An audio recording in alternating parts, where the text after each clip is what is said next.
Hi there, Spitfire here with Game Mode 5. Welcome to Spit Takes, the show where I share my take on the universe with you. My question this week is this: what's that one fact, that one thing about history that you know that makes your entire time in history class worthwhile? For instance, I've picked up a few things that I'm going to share with you this week. The very first is this. Back in World War II, there was a huge intravenous methamphetamine addiction problem in this country, as well as many others, on all sides, in fact. People came back from that war all sorts of messed up. In fact, some people, even in more modern times, have noted that governments and armies, militaries, still use amphetamines as a way to help control their soldiers and allow them to do things they normally couldn't.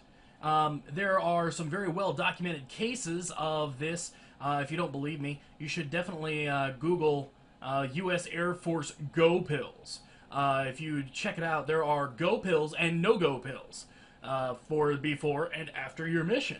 It's very interesting stuff, and it can lead to some very, very bad consequences. So remember, kids, don't do drugs, unless Uncle Sam gives them to you. Back in the day, Napoleon wrote some very saucy letters to his wife, Josephine.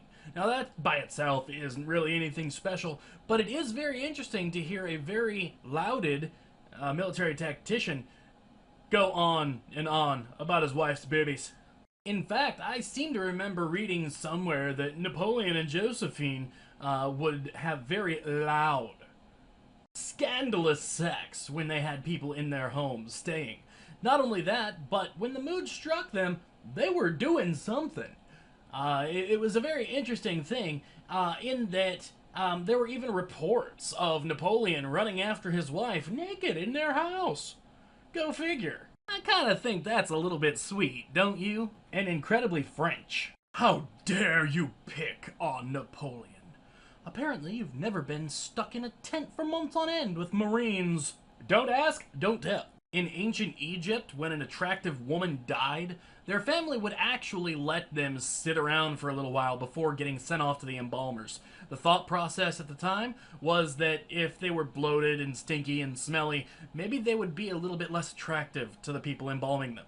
Whoa, that's pretty dark. That stinks. Though that history may not be entirely accurate, because it also comes from a guy who claimed that Egypt was under constant attack by winged snakes and that they were fought off by ibises. Ginny Wade is credited as being the only civilian killed in the Battle of Gettysburg. Popular historians paint her to be this kind of kind soul who supposedly tended to both Confederate and Union wounded in her home, but a lot of historians know that the only reason that she had both sides staying under her roof was that she was a prostitute. When you take the audio bus tour and pass Ginny's house, the narrator, who is supposedly some kind of old-timer who fought in the battle, telling you his stories, says of her, "Ginny was a real good friend of mine. She was a real good friend to a lot of people." History's kind of fun, huh? The settlers at Jamestown were actually necro-cannibalists at one point, before tobacco was brought into the colony. They had almost no food or resources to trade for food, especially since they couldn't grow much food in the winter. They were forced to dig up their dead and eat them. A lot of the men that initially settled in Jamestown also had no previous work experiences because they were in the higher echelon of British society. So, yeah, basically they didn't think far enough ahead to think about food for the winter time and had to eat each other. One guy got in trouble for killing his pregnant wife because he couldn't wait for her to starve to death to be okay to eat. It was scandalous. It was horrible. The populace was outraged. Mainly because he didn't share. Hunger is a hell of a drug. William, eat a Snickers. Why? Because you turn into a bloodthirsty cannibal when you're hungry.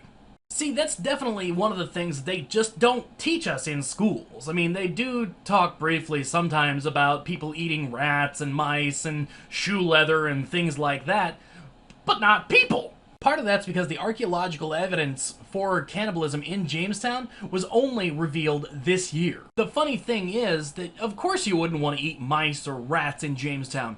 They were a huge source of death. There was actually a law put into play during this time, that your bed had to be up off the ground or off the floor because people were getting diseases from mice and rats just walking up and biting them. A Roman soldier started a riot by simply bending over and farting in the general direction of Jews celebrating Passover in Jerusalem. More than 30,000 people died in that riot. Josephus, the War of the Jews. So to wrap this all up, I guess you could say that there's a long history of Europeans gassing the Jews. Whoa! Not cool. What? Too soon? Vedius Polio would have slaves that displeased him fed to a tank of man-eating lampreys. One day, when the Emperor Augustus was dining with Polio, a servant boy broke a crystal cup. Polio was furious and ordered the boy be taken away and fed to the lampreys. Now, the boy got away and pled with the emperor to spare his life. Now, Augustus, being a master politician, didn't want to be seen to interfere directly between master and slave. So, what did he do? He ordered that all of Polio's valuable cups be broken on the spot. Why? Well, because Polio couldn't punish a servant for the same action performed by the emperor. So, Polio couldn't punish the servant, and Augustus didn't have to order it.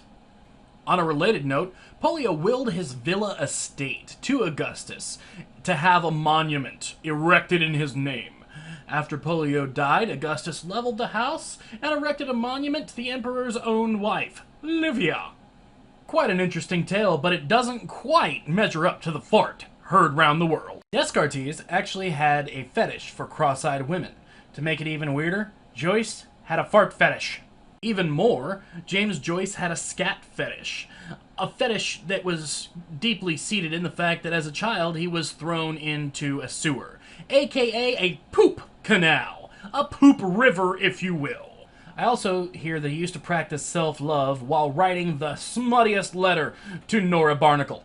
I hear Mozart had a fart fetish too.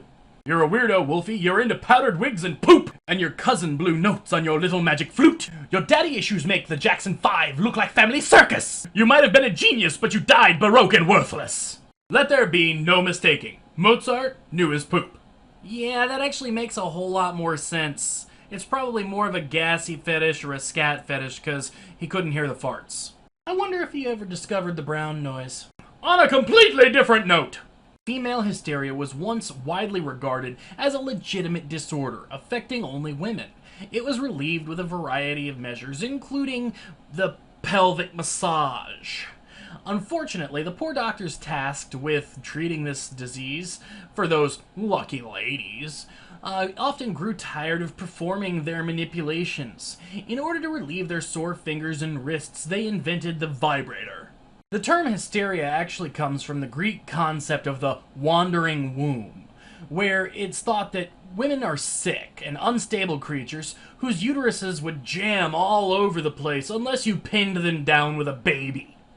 The Empress Theodora had been an actress, which reads as a prostitute, from a very early age.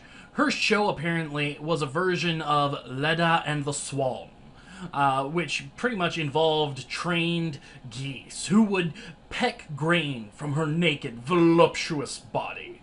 Later, Justinian, who was not yet the emperor, fell in love with her, and he was prevented from marrying her due to the rules about emperors marrying prostitutes. But apparently everybody liked her well enough that they rescinded the law and he was able to wed her. Well, that is, everyone except for Justinian's historian, who seemed to have a problem with pretty much everyone. Medieval religious people, usually candidates for sainthood, were sometimes autopsied to look for physical signs of piety inside their bodies. Physicians and fellow nuns or monks would find crucifixes inscribed on their hearts or small stones that would be stamped with holy images. The dissection would sometimes take place in public, on the altar of the church. Corpses would be naked, and their holiest bodies were dismantled and distributed as relics. Catherine Park's book, Secrets of Women, goes into much more detail about this, should you be interested in reading about people who were dissected, dismantled, and dismembered in the name of the church. Mary Tudor, aka Bloody Mary, thought she was and appeared to be pregnant. When she died, historians believe that she had ovarian cancer. Basically, it was just a tumor. So why was she called Bloody Mary anyway? Oh, she just beheaded like 300 Protestants during her 7-year reign, if I remember correctly. She also married a Spanish guy that got England into a war with the French. She was really unpopular. Here's an interesting fact about human genealogy. Only 40% of men that have ever existed have reproduced. However, 80% of women that have ever existed have reproduced, based on genetic studies. This means that polygamy and war have just been constants throughout human history, and massive orgies and rape. Anne Frank's father edited her journal and cut out some of the things that she talked about, such as learning about her sexuality, discovering herself, and her period. The unedited edition, previously only available to scholars for study on the subject, was 30% longer, and it's also sold 25 million copies worldwide. Anne wrote of her parents in March of 1944. My father's fondness for talking about farting and going to the lavatory is disgusting. An excerpt from Otto Frank's diary. And I quote, I took such a marvelous crap this morning, it rivaled the crap I had taken after binging on goat cheese and spinach last spring. Diary, it practically stripped the porcelain finish from the bowl. The stench in the attic is getting unbearable, and I'm beginning to suspect my fellow captives have started to resent me. Did you know that Romans actually invented epic rap battles in history? Roman poets competed in improvised insult poems. Recorded versions of these poems were so shocking that Victorian archaeologists and historians who discovered them refused to release translations. When Napoleon died in exile, the doctors cut off his penis and put it into a jar, and then gave that to his priest. Don't ask me why. I didn't look into it any further than that. Catherine the Great did not die from having sex with a horse. In fact, she rose in the ladders of society basically from sleeping around. In fact, the rumors of her dying by trying to have sex with a horse are most likely started because of her promiscuity and or possibly some jealousy. I hear she died from a heart attack. Yeah, after she saw the horse penis. She actually died from a stroke while sitting on the toilet. Isn't that how Elvis died? Ladies and gentlemen, boys and girls, mothers and fathers, and small farm animals, I would like to thank you all for joining me on this trip through history, and of course my insane mind.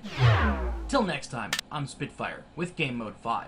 Like, subscribe, comments please. As always, I'd like to thank the big guy upstairs for having extremely loud sex while I was trying to record this video.